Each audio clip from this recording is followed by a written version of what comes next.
All right. Hello, everybody. Welcome to episode 56 of the Hideout, where we will be discussing Web3 gaming and the Metaverse like we do every week with an awesome panel of guests. For those of you who don't know me, my name is Nick Frontera. I am one of the founders and the CEO of Apollo Entertainment, the company behind Satoshiverse and the Legion's 2029 game. Real excited to get into this panel. We'll do some quick introductions, starting with myself. I got into the space back in 2017, been building ever since.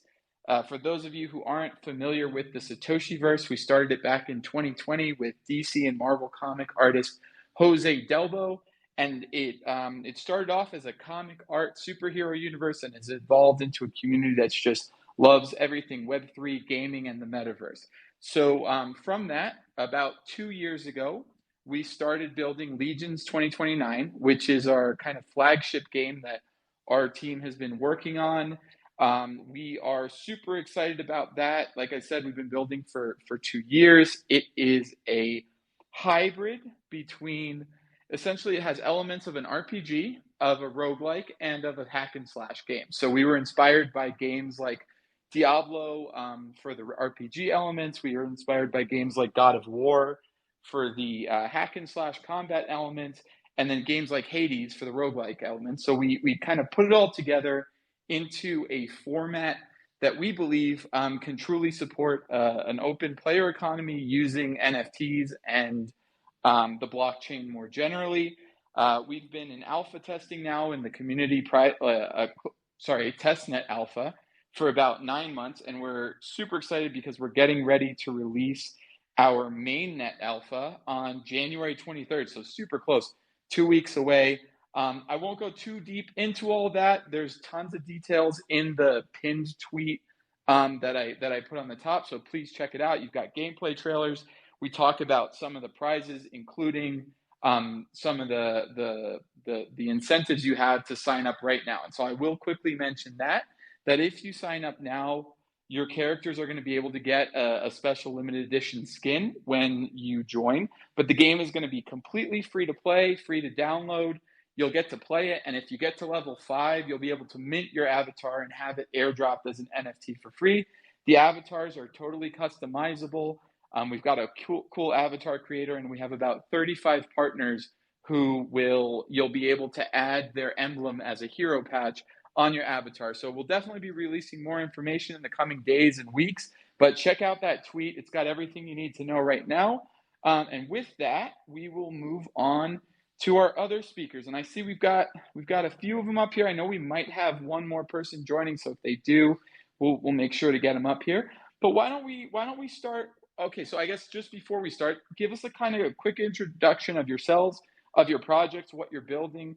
Feel free to pin anything to the top like I did if there's something you have coming up, or if there's a visual that you want everybody to see. I always like the videos, the trailers, all that cool stuff. I think that gives people a really good example of what you're building. But without further ado, let's move over to Victory Point. Let's start with you guys.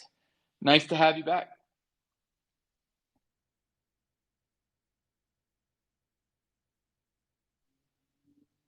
Oh, that was my bad. So I never pressed the unmute everybody button. It should be working now though. So let's try that again.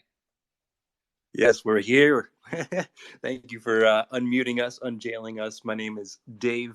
I'm the co-founder and PR lead over here at Victory Point. And, I got into the world of cryptocurrency back in 2017, just like yourself over there at Satoshiverse. And before that, I was a streamer, a content creator. And before that, in 2011, I had a spinal cord injury, which kind of led me on the journey to where I am today, kind of finding the world of video games and finding a place where I can be someone without my disability being present. I can make friends, I can make memories with those out there in the world without my disability, holding me back. Gaming was a really freeing experience. And then again, I found the world of cryptocurrency in 2017. And here I am in 2023.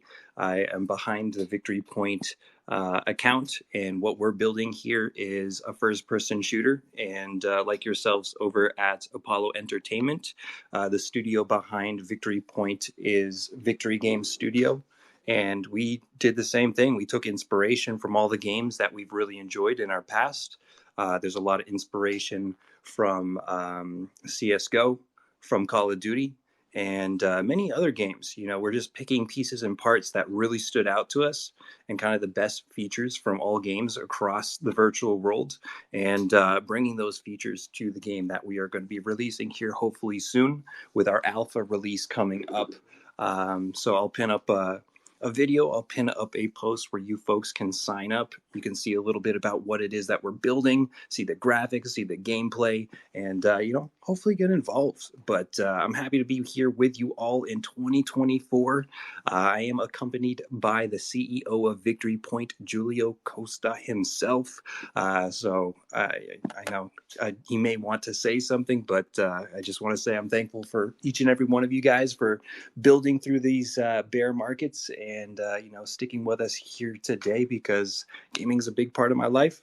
It's a big part of many people's lives, and I'm happy to be building this video game side by side with you all. So all the love from Victory Point.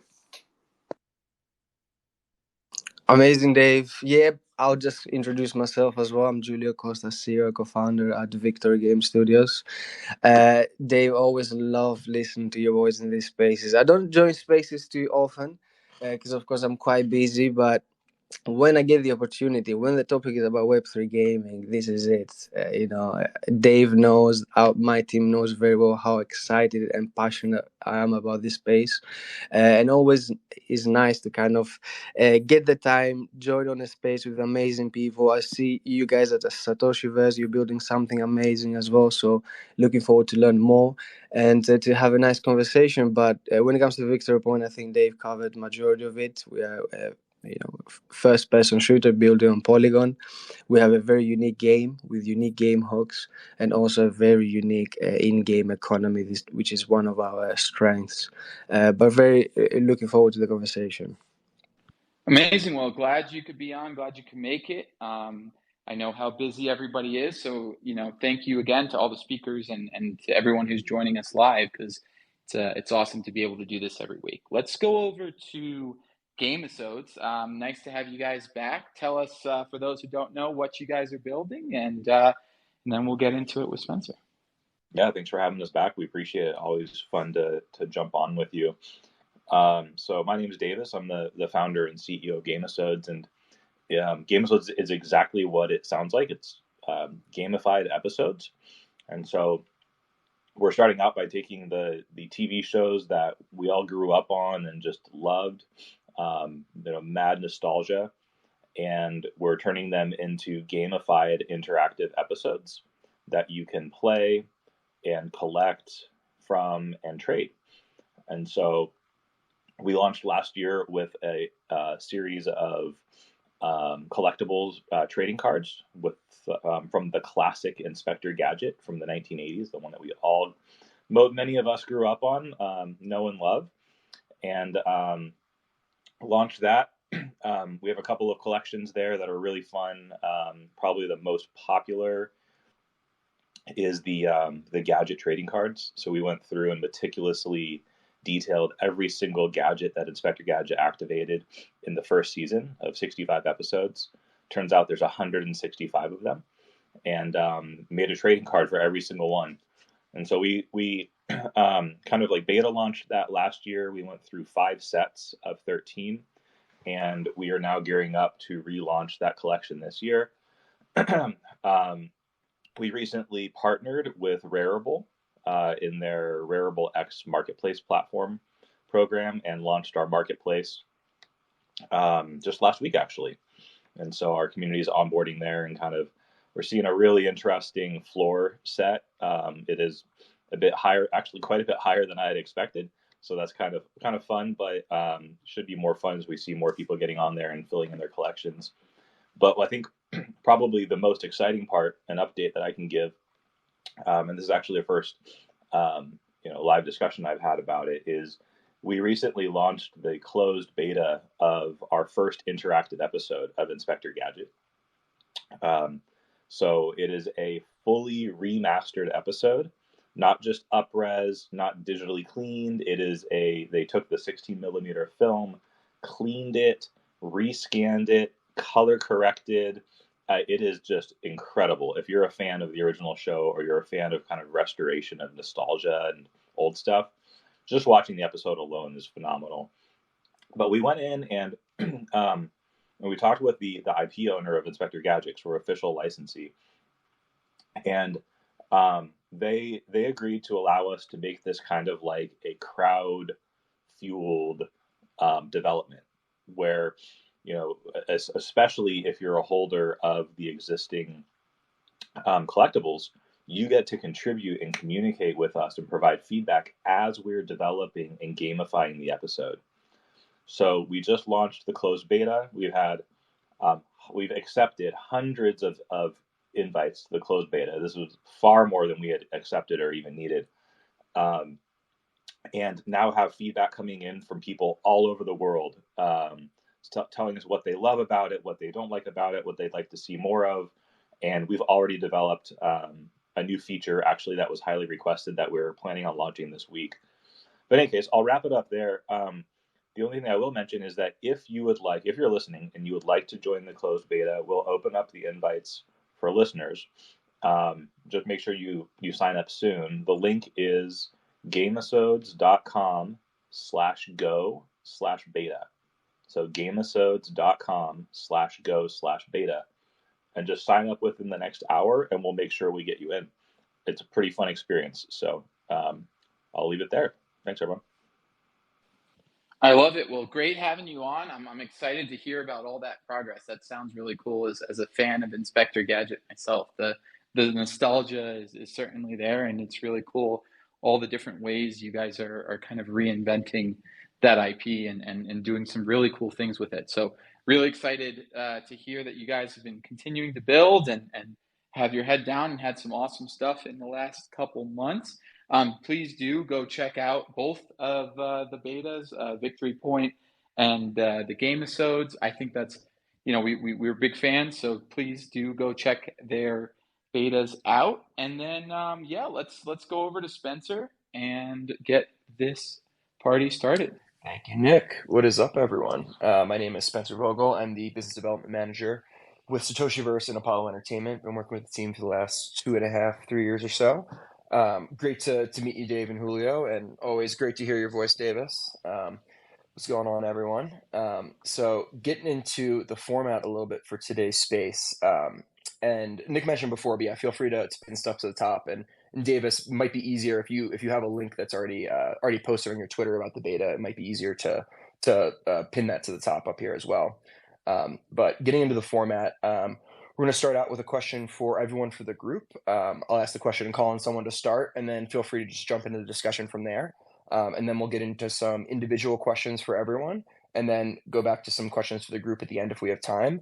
And then for everyone who is here listening live, we do a giveaway every week, and we are going to be giving away one of our Satoshiverse collectible trading cards. So make sure you stick around to the end of the space for a chance to be able to win that prize. Well, all right. So getting into the first question here, and maybe Dave from Victory Point, maybe you could start us out on this one. So with all the rampant hacks and wallet drains that we've been seeing happening in Web3 recently, or really just in general over the last few years, what do you think we can be doing as a space to ensure a safer experience for users? Oh man, when it comes to the crypto side of things, the NFT side of things, that's where I start to fade off a little bit. So I might pass this one off to Julio himself if he is there and present and wants to take this question. Yeah, of course. I mean, look, this is a technical question, right? So you can approach it in many ways. One thing that we do is have audits. So as we progress our product, when it comes to developing smart contract, of course, but also the game itself, we always have safety audits, security audits.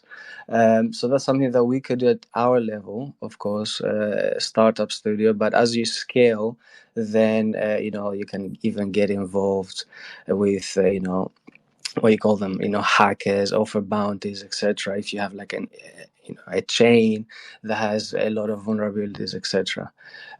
Something else that we do, we also like on our socials, once in a while, we just make sure that our community is aware of the fact that there will be scams. They have to be careful. They have to always make sure they don't click links that are not coming from our official accounts on message, etc. So just make sure that you announce once in a while. Just remind everyone that unfortunately, when you have self-custody of and ownership of your assets, that comes with risks, right? So, because that's the whole point of crypto, is to remove the middleman, remove the banks, and kind of own your own assets. But then, if you're not careful, if you're a newbie, if you're someone new in the space, you can fall victim. I personally have fallen victim of scams when I newly entered the space like 3.5, 4 years ago. So, it's something that can happen. So it is our responsibility to kind of keep on reminding our community to kind of make sure that they take care. But other than that, this is what we're trying to do. I'm not sure what else could be added here. I mean, I can jump in. This is Davis Gamesodes, and offer just a couple of insights. And one, I mean, I think there's two ways we can look at it. Is what can we as a collector, like because we're all probably all collectors and own digital assets on the chain. Is just make sure that we're being safe. Don't put all of our assets in a single wallet. Make sure we do our homework and understand what's going on, because a lot of the tech out there, it's still kind of the Wild West, and I don't think you can necessarily automatically assume that the company or project you're working with is 100% secure. And then if you're not willing to, or you don't understand it at that level, then just make sure you're getting involved with projects that are very forward about taking care of things. So from a security perspective, or layering access. And so that's really what Gamesodes has done. For example, is we know a lot of our community members are not Web3 verse. It might be their first time coming in and collecting something on the blockchain. They might just be a fan of Inspector Gadget, for example. And so we developed our solutions in a way that met our audience's needs, which is, when you first come in and sign up for Gamesodes and grab like a free trading card or buy a pack of cards or whatever, we create a custodial wallet for the new member of our community, and there's zero management that they have to do other than signing in with an auth zero sign in, which means signing with email or Google. So it appears to be very Web 2. The security level is very Web 2, but also the access level is very Web 2.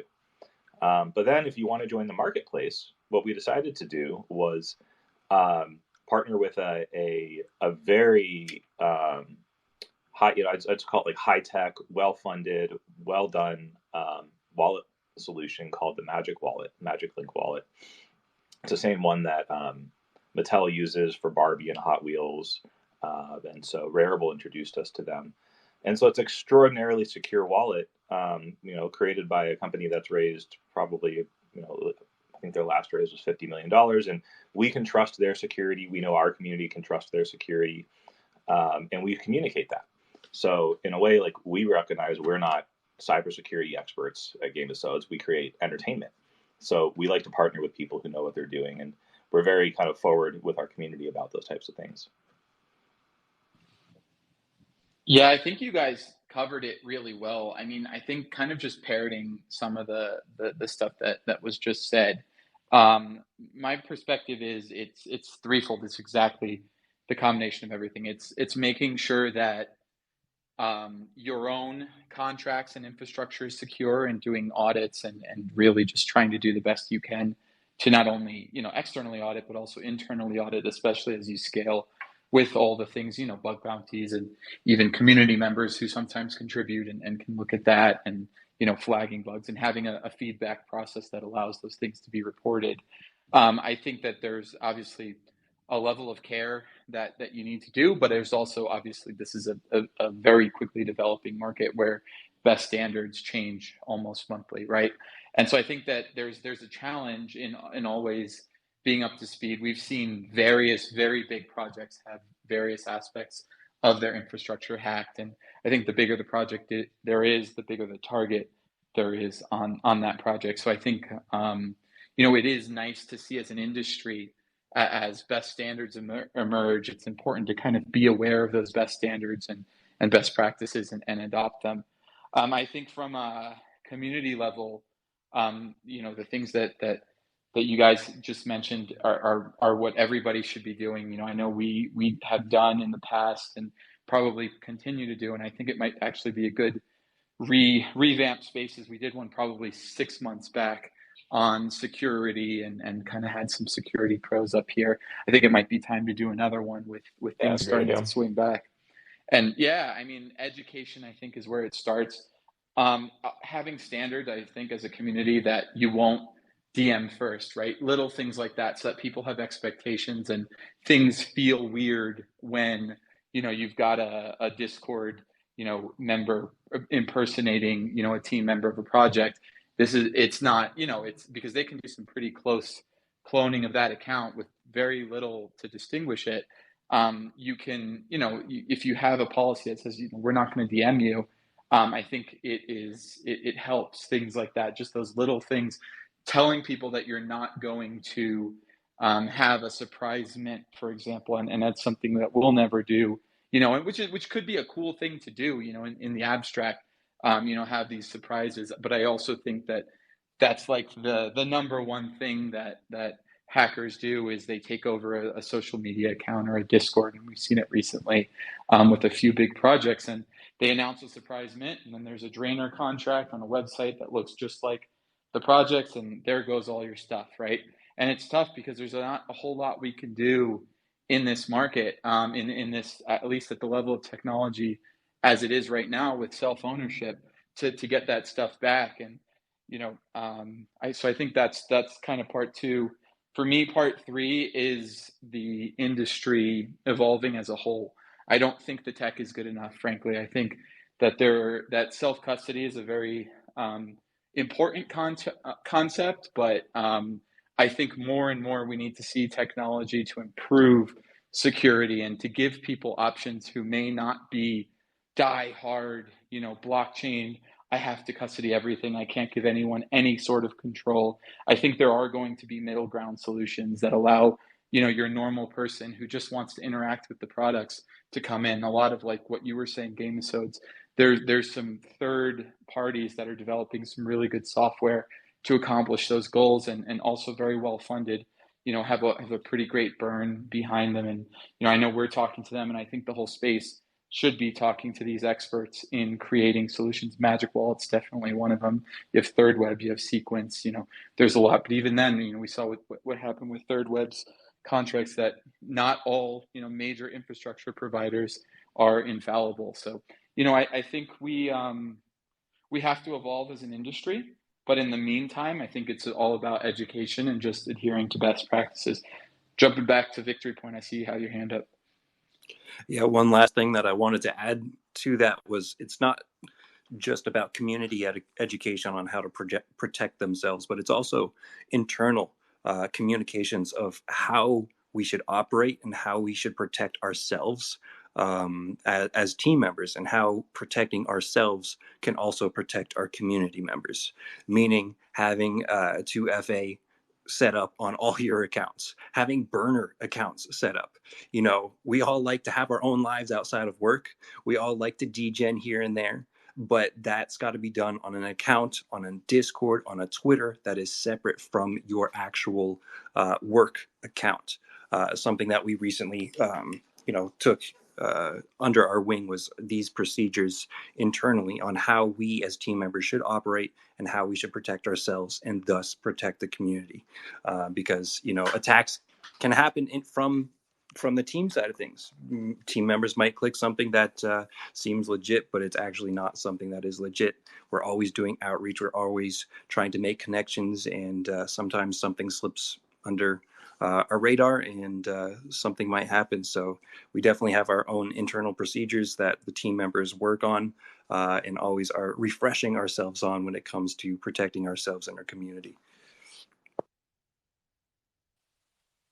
Yeah, that's a great point there. Real quick, Otherverse. I just saw that you guys are here. I sent you guys an invite. I'm not sure if you saw the invite to speak, but if you guys still want to come up and join the conversation, please accept that invite. Um, but in the meantime, while we're waiting for them to come up, we can move on to some individual questions here because I think we've kind of run the course on this discussion. And then if Otherverse comes up, then we can jump them in. So the first question here is to Davis. So Davis, how do you think Web3 technology can enable new media formats like what you're building right now with Gamesodes? Yeah, it's a great question. It's one we think about every day. So let's break it down a little bit because I think it depends on who. Again, it depends on who the audience is because there's no one solution size fits all for everyone. And so when we look at the majority of people who come in and join Gamesodes or who've signed up for the beta testing, for example, it's just straight up fans of the show. Inspector Gadget as our first show, and with many more to come. And so we kind of look at, all right, if it's just a fan of Inspector Gadget who maybe came from like Facebook, they're not Web3 collectors. We introduce it to them and integrate it with them in a way that is easily comprehensible, which is, first of all, like, this isn't a scam. This isn't a pump and dump scheme. This isn't what you usually think about when you hear the term NFT. It's actually just access. It's like a club card or an access card or a discount card, and it's digital, and you happen to own it. And so we abstract all of the jargon and everything away, and then all of a sudden they get access to a closed beta, and they're like, "Damn, that's sick!" Like, okay, maybe this isn't as bad as we thought it was. But then, and then taking it the next level is, doing things like providing access to additional gamesodes or additional experiences and using it as an access token itself.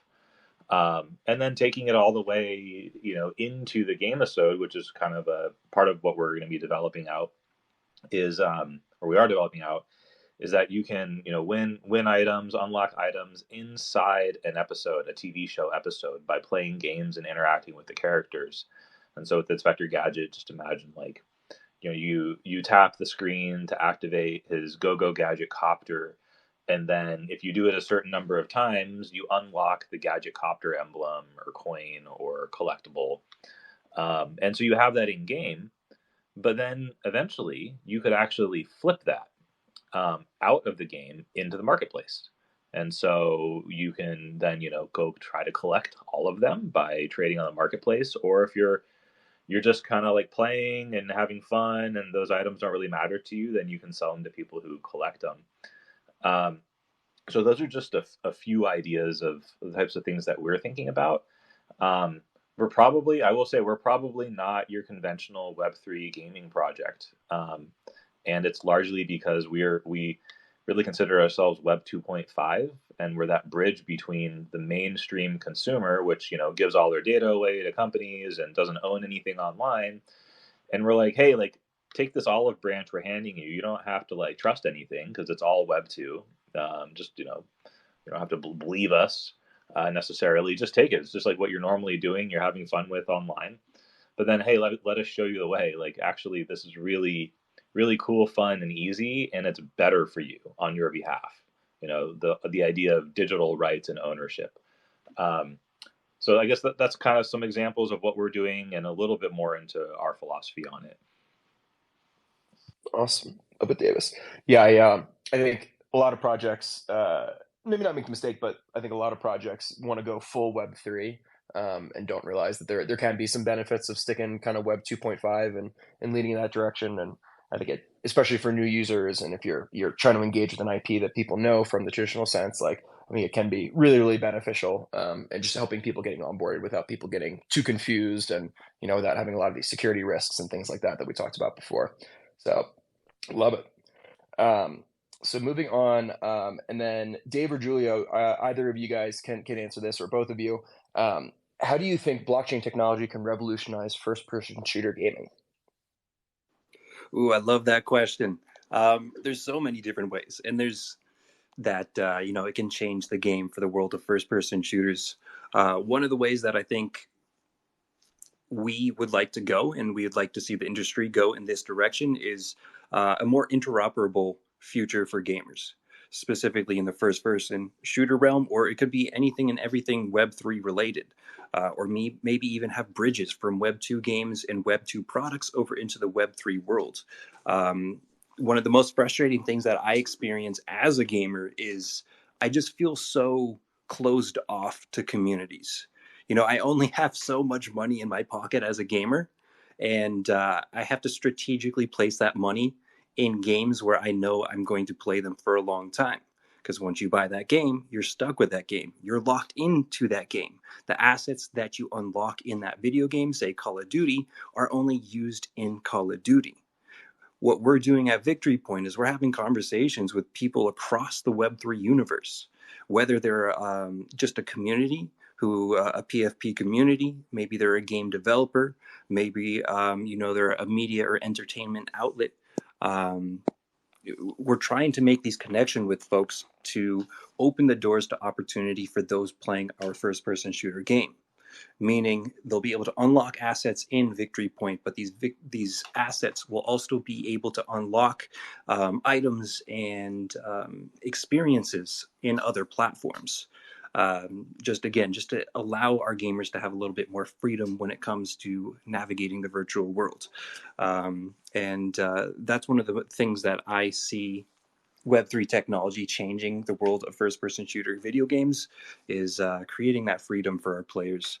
And I'll pass it over to Julio if you want to say anything or add anything, because there is quite a lot to unpack when it comes to Web3 technology changing the world for first-person shooters. Yeah, I could add a few points. Well, first of all, it goes back to fundamentals, right? So, why are we building a Web3 shooter game and not a Web2 shooter game? And the reason is because we believe in the power of blockchain and in the power of giving actually power back to gamers, right? And giving them the opportunity to own their assets is crucial. So we are massive believers of true digital property rights. Because it's just time. I mean, gamers spend on average about $100 billion every year on in-game assets which they don't truly own. And we've seen so many horror examples of CSGO accounts worth a few $1,000,000 just getting blacklisted and, just losing all those assets. Not being, even if you want to trade them, you have to go to a black market. So the infrastructure is not there. Of course, blockchain technology allows us to make all those transactions, have them transparent on chain. You give ownership back to gamers, and now if someone can earn something while playing a game, that's a massive bonus, right? So in our case at Victory Point, you'll be able to grind the game. So we have something called grind to earn. So you can grind the game, get XP, level up, and then as you level up, you unlock weapons for free, which are a fixed supply, right? So if you have a massive player base, a lot of people, would just grind, earn some NFT weapons, and then just sell them and make some money out of it, right? So we believe that, that's the beauty of this technology. It allows us to create unique products at the end of the day, right? For example, you have shooter games, and then you add blockchain, and then you instantly introduce an in-game economy, right? There's so many possibilities out there. You can trade your assets, you can earn tokens. There's so many stuff that you can do. And as a creator of the game, this allows us to create a very unique product, right? And try to innovate rather than just follow what everyone else is trying to do, basically. But yeah, I would say that it's kind of a very quick summary. Awesome.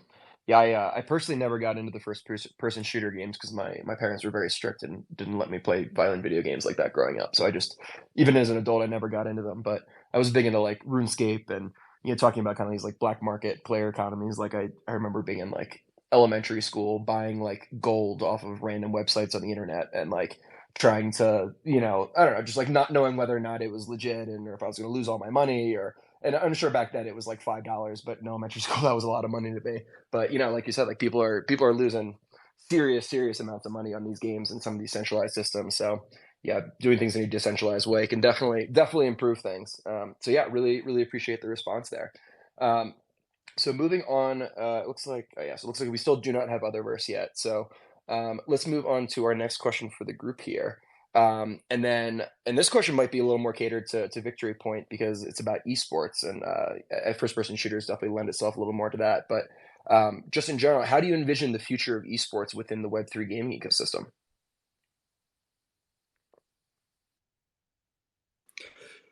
And I guess I'll just go for it. Again, it's a Dave Victory Point, and it's so hard to control my mind when these questions come up because there's so many different routes that you can go with this.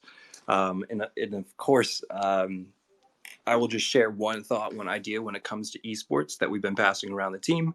Don't know if it'll work legally yet, but I think that Web3 will open the doors for the small people out there, the unknown people, the people who may not have the opportunity to get involved with esports right away. I think that Web3 will open the door for the little guys, the little pro gamers out there in the world to be able to build themselves, to build a reputation, and possibly, raise capital to be able to travel to esports events through NFTs, through their own token sales within the Victory Point ecosystem.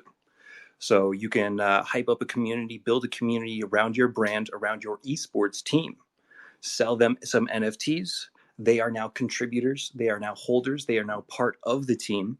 And possibly when this team goes out to an esports event for Victory Point or whatever they're going out there for, they win some prize money, and maybe that prize money gets distributed to some of the NFT holders who helped them get to that point and get to that stage, and gave them this opportunity. There's so many different unique ways that Web3 technology can change the world of esports as a whole. But that's one thought, one idea that we've been passing around.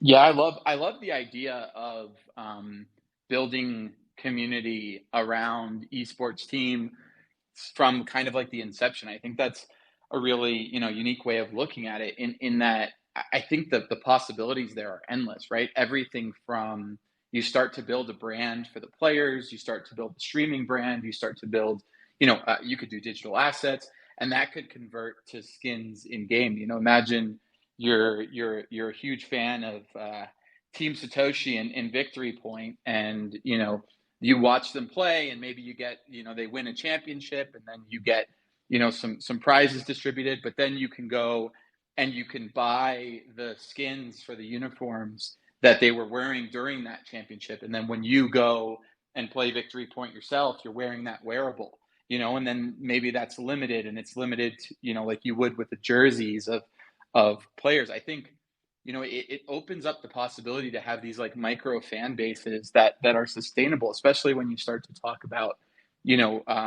the maybe not the top esports teams, but esports teams that are coming up and trying to support themselves. Maybe they only have 50 or 100 fans, but that people that support them and get into it. And you look at what happens in towns, for example, with third division, fourth division soccer teams, football teams, and you can see that fan bases can get very excited about things that are local. So maybe you start to develop these more localized esports teams, and you have wearables that players can play and they can use in different games. I mean, I love that idea because I think, from a just pure competitive esports perspective, I don't know that the game necessarily needs to be, Web3 to support a gaming environment that's fun and competitive, right? I think most of the games, at least right now, if not all of them, and probably for the foreseeable future, aren't going to be Web3 games that are supporting these huge esports tournaments. But I do think what Web3 allows you to do in both, not only in the Web3 games, but even for Web2 games, is to build communities around the teams and to enhance the fan experience, just like professional teams have started to do with blockchain and Web3 to enhance their fandom and to connect with their fans in different ways. And for better or for worse, we saw a lot of that during kind of 2021, 2022 NFT boom, and there were some cash grabs, and we can kind of discount those, but there were some sports teams, some celebrities, some artists who did some really creative things to use NFTs in an interesting way for their fans. And a lot of these artists didn't have followings before, NFTs allowed them to do so. So I think that there's really a huge opportunity to build, communities through Web3 around esports, even if the game itself isn't a Web3 game. Go ahead, back to you, Victory. Yeah, and I love that you're talking about community, because one of the most valuable assets that any of these Web3 projects have is the community itself. And we're always having conversations with PFP projects where they may not have utility, but they do have the community. They have each other. And who knows, they may have 1, 2, 3, 4 gamers within their community. And what do you have right there? You have your esports team coming from that community. And it kind of adds a little bit of extra utility to some of these projects who may not have any utility, is allowing them to get involved into esports tournaments for Victory Point or Satoshi Verse or whatever project or game that's out there. I think esports is made for the world of Web3. And I think the world of Web3 is made for esports simply because we have such a strong and passionate community. And I think that this is going to be a major factor coming in here to the near future when it comes to onboarding the Web2 world, and getting them interested in what it is that we're building over here in the Web3 world. Is, our passionate communities rallying around esports, rallying around video games. And what is the Web2 world like? They like video games. They like community. And hopefully that's going to be something that attracts them over into this world and gets them involved in what it is that are building. And of course, hopefully they'll discover the beauty of what it is that we've got going on over here. But yeah, I think that the world of Web3 is set up for esports. But go for it, Julio. Yeah, just want to agree with you very quickly. I think esports is a very good fit with Web3 gaming. To be 100% honest, I don't think much is going to change in terms of the logistics and how things are going to work out. But what could change is how studios take advantage of blockchain, right? So for example, we could do, we could get very creative. So, for example, in one of our collections, we could have 2% of the tax or 5% of the tax go to the top 100 clans within our leaderboard, and that automatically gives an incentive to clans to kind of start get a bit more serious. And then the top clans, you just make a tournament and that's it. You can easily incentivize your community on chain and create an esports arena. Totally, and I think another component, it could be very beneficial for Web3 games, especially like games that don't have infrastructure around esports set up. But if a bunch of esports teams decide that they all think that this game is going to be really lucrative, or they all want to get involved, then a lot of people start competing on it. I think the esports can actually lead to the popularity of the game rather than the other way around, which I think is really cool. Nick, it looked like you might have had something else to add. No, yeah, just parroting again. I think it really is. I think we're going to find some new creative ways to use esports. I think we're just scratching the surface, and I agree with Julio that probably short term we're not going to see a whole lot of change. But I do think that from the perspective of studios having more tools to kind of enhance these experiences, it all ties back to kind of that is ownership important, and the idea of community, right? Like, how do we build these communities around esports? And I mean, there's really, for me, it's hard to imagine, maybe save religion, other communities as strong as those that surround sports teams, right? And fandom. I think that there's just a massive opportunity that hasn't really been tapped into, for esports to productize and create revenue even at a micro level, but worldwide, for these teams that are living out their dream, really good at playing video games and various different games. While I think there's huge marketing incentives for the projects too. You look at a lot of these projects that in the past years have raised money. I have a feeling a lot of that money is going to get pumped back into marketing and marketing through esports is a great way of marketing. I think it's going to provide a lot of opportunities, particularly in this space where maybe the project also has an incentive to support these teams, because maybe you can create products that are auxiliary and cut them in and license, the team names. And I think there's so much that can be done there that it would be silly not to think about all the ways that Web3 could play into an existing, massively growing esports space. Dave, you got your hand up? Yeah, just so I mean, we're Gameso is a little bit far out from esports, so I don't have too much to comment from like Gameso's perspective. But I did want to just throw out just kind of like a general comment that if anyone listening isn't entirely familiar with esports or hasn't participated or hasn't seen an event, something that I saw was probably about 5 years ago now that just was super effing enlightening. Was this documentary series called 7 Days Out, where they followed major events and did a 7-day countdown to those events. And one of them featured an esports team. And it just blew my mind. So if you're not familiar with, if you're not super familiar, you're not involved with esports, or you're like thinking about developing something for them, or you want to get ideas, I would definitely recommend watching that. It was unreal. Like, I had no idea just how big that was until I saw that documentary. So again, it's called 7 Days Out. I think it's still on Netflix. Nice. Thank you for the heads up. Definitely be checking that one out. That sounds, besides just that episode, that just sounds like a really cool concept for docuseries.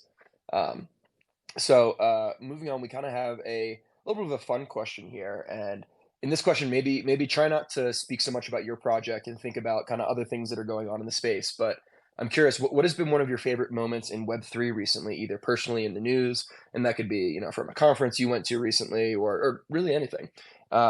Maybe Nick, do you have anything?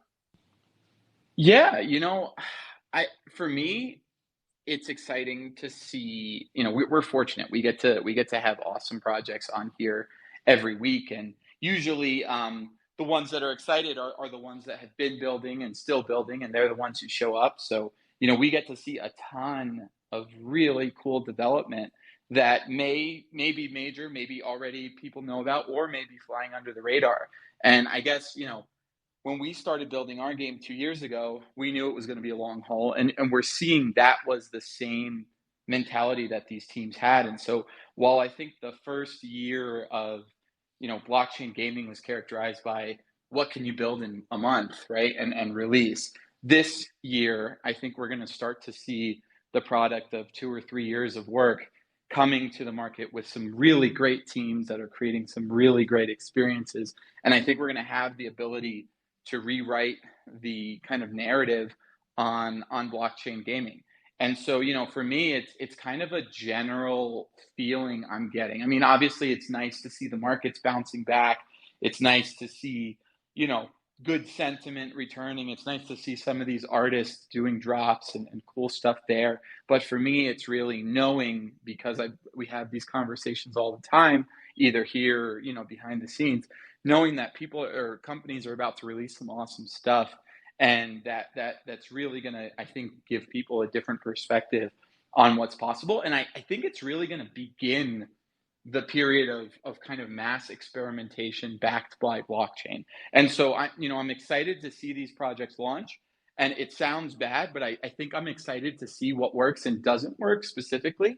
I think there's kind of, the jury's out on what the best systems and industry standards are going to be for open player economies. And I think we all have to be very flexible and be willing to say, hey, we may not have the answer here, and see, okay, like this is working. This is sustainable. They're managing to keep the economy going. And, so we kind of have our theories. I know I've spoken to projects that are completely opposite to our theories. And, it'll be fun to see how these things play out and be able to kind of adapt our development to learn from that. And so I'm just excited about this year. I think it's going to be a huge year for the blockchain gaming space. Whether or not the markets recover, I think we're going to see some really, really cool projects come to light that have kind of just been building for the last couple of years. And you said whether or not the markets recover. Yeah, we don't know what direction the markets are going to go. Are they going to go up, down, sideways, left, right? We don't know. But that's the beauty of Web3 is, at least here in Polygon, where we've been building, is people have been so motivated, so happy, so excited to be building and be just here, experiencing the world of Web3 together as a whole. And that's been my favorite part is meeting folks like you guys, spending time here in the spaces with creative individuals who are looking forward to the future. There's so many negative things that are happening in the world, and I think we start to realize that and notice it more as we get older. And it's so difficult to hold on to the really special things in life, the things that make us smile. But one of the things that really made me smile in 2023 was the connections that I made, the friends and the people that I met here on X Spaces.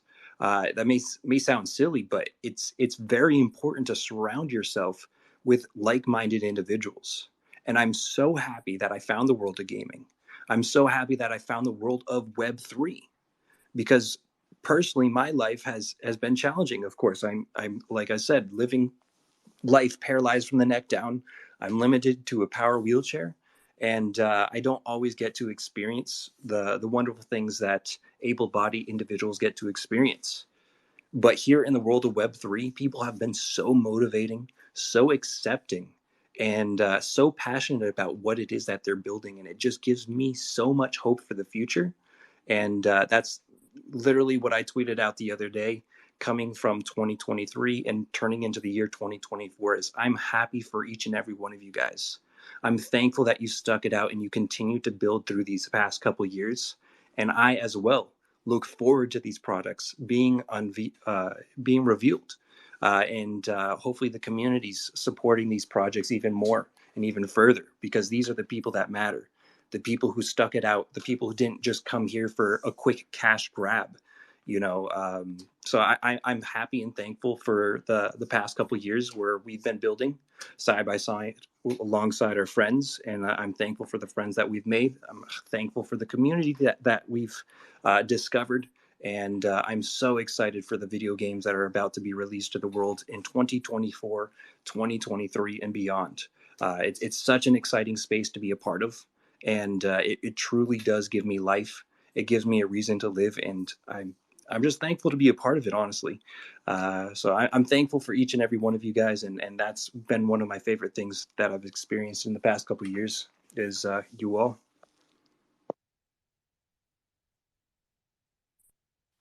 It's awesome. Love that sentiment. Julio or Davis, do either of you guys have anything to add here? Yeah, I can jump in real quick. I think the discussion on community was fully covered, and so I have to echo that 100%. It's been a lot of fun making new friends and hanging out with community, and shooting the shit with people that I never ever would have met in my entire life. Coming together just around kind of common interests and oftentimes belief in a brand new innovative technology. And that's really what can often take to drive things forward. But I think in terms of like what's coming in Web3, and this is I love doing these like kind of really odd answers, but I think it's that the terms blockchain and NFT are going to be talked about less and less. But it's not because there's less of it, it's because there's more of it, because it's becoming common and everyday practice. An example is like, plastic was invented in, I don't know, like the early 1900s, and then really became popular in the 50s. And everyone was like, oh, get a plastic product, get plastic packaging, which of course now is taboo, right? We don't even have plastic straws anymore. But this was the thing, like everyone was like, plastic, plastic, plastic, this is made of plastic, buy plastic. And now nobody says that. It's just like, it's just in the product. It's just part of it. It's there. And I think that's more and more of what we're going to be seeing with blockchain and NFTs and Web3 is it's just part of the products and experiences that we're enjoying. And maybe more and more we're going to be hearing less of those terms, and it's just going to become more of the everyday, experience. And that, from especially from our perspective at Gamesodes, where we're very kind of like fan base, consumer friendly, is also what we're starting to see, is that a lot of companies and brands are getting in and using Web3 technology, but it's not even part of their vocabulary. And that, I think, is a huge success. And I think we're going to see more and more of that in this year in particular. Awesome. And Julia, do you have anything before we wrap up here at the end of the hour? Sure, yeah. I mean, I have to love the plastic analogy. Very spot on there. I believe that something similar will happen as well. Now, if I had to add something, I would say that there hasn't been one specific, let's say, highlight that has made me happy. The fact that what has made me personally happy is the fact that Web3 gaming has bounced so strong together with BTC. And I think that's a very good sign. And a lot of the VCs, a lot of the builders, and a lot of course, the community as well has realized that. Because at the end of the day, we've been building for so long, in our case, for over 2 years now. And you never know, maybe Web3 gaming was never happen. It was never meant to be. Maybe the industry didn't survive the bear market. However, what we've seen with the recent bounce of BTC and, of course, the altcoins, even though, I mean, Ethereum is still trading so low compared to BTC. What we've seen, though, is that Web3 gaming has bounced very strong. It's one of the leading sectors when it comes to the altcoin market. So that's very positive.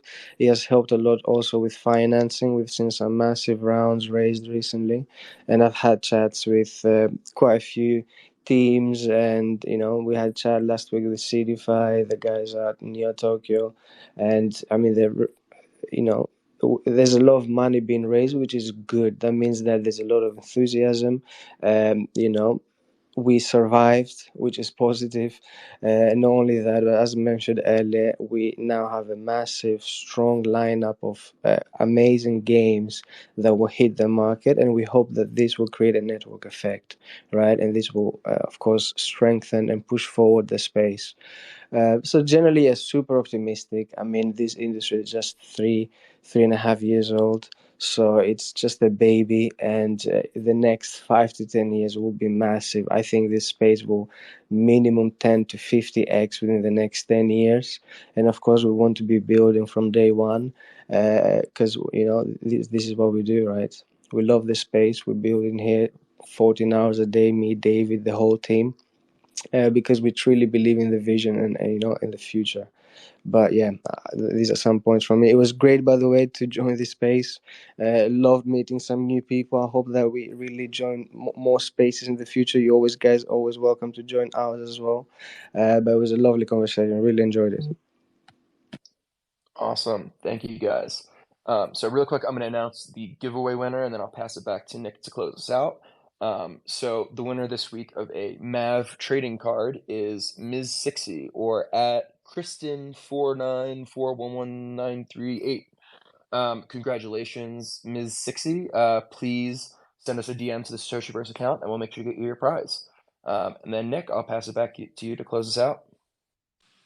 All right. Well, great space as always. Some awesome discussion. I'm glad we were able to get into some topics that we don't usually cover, and have some really engaging conversation. It's always funny. I start to worry. I'm like, oh, are we gonna make it through the questions? Are we gonna have extra time? And then the conversation just always goes into some awesome places, and we always make it through. So really excited to have another awesome space. Thank you to the speakers for joining us. Please keep us in the loop on any updates and anything we can do to help. We'd love to join your spaces as well, so let's coordinate that for the future. Reminder: just check out all the projects. Check out the pinned tweets above. We've got our launch coming up in 2 weeks, so check out all the information there. There is some stuff to be done in the next 2 weeks before the launch if you want to get that custom skin. So really, really, thankful for all of you taking your time, especially the people who join us every week. I mean, I see so many familiar faces. You guys are the backbone of what we're building. You guys are what keep it fun every week for the last 2 years. So thank you for being here. Hopefully see all of you next week. And a shout out to everybody who's watching the recorded version, as I know we get a lot of people joining for that too throughout the week. So thank you, everyone. See you next week. And I will close things up now. Thanks again.